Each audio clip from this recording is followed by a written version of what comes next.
रामपुर नामक एक गांव में रामू नाम का एक गरीब किसान रहता था। रामू मेहनती था, परंतु उसके पास बहुत थोड़ी सी जमीन थी। उस जमीन से जितनी फसल होती वो उसके परिवार का पेट भरने के लिए भी मुश्किल से ही पूरी पड़ती थी। उसकी गरीबी और मेहनत को देखकर गांव के लोग कहते, रामू, इतनी मेहनत का क्या फायदा? तुम्हारा भाग्य ही खराब है जो तुम इतना परिश्रम करने के बावजूद भी गरीब हो।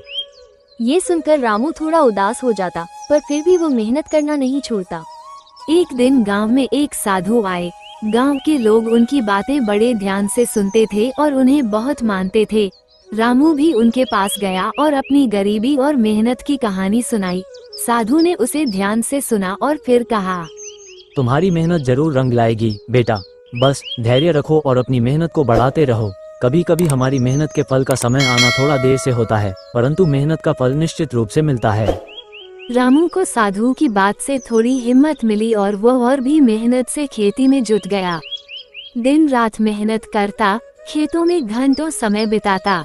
समय बीतता गया, लेकिन रामू की स्थिति में कोई खास बदलाव नहीं आया।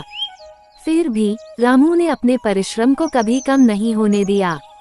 एक दिन जब रामू अपने खेत में हल चला रहा था, तभी अचानक हल किसी कठोर चीज से टकराया।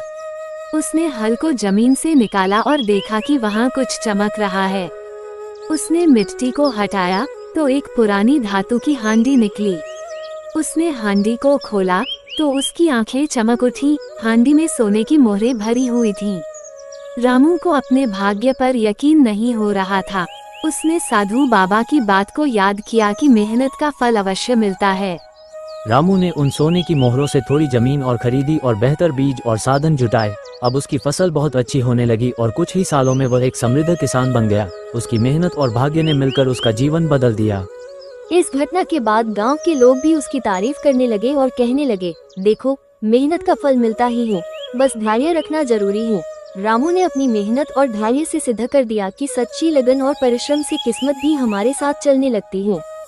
अगर आप सारे लोग इसी तरह का वीडियो देखना चाहते हैं तो मेरा चैनल को सब्सक्राइब और शेयर करना ना भूलें।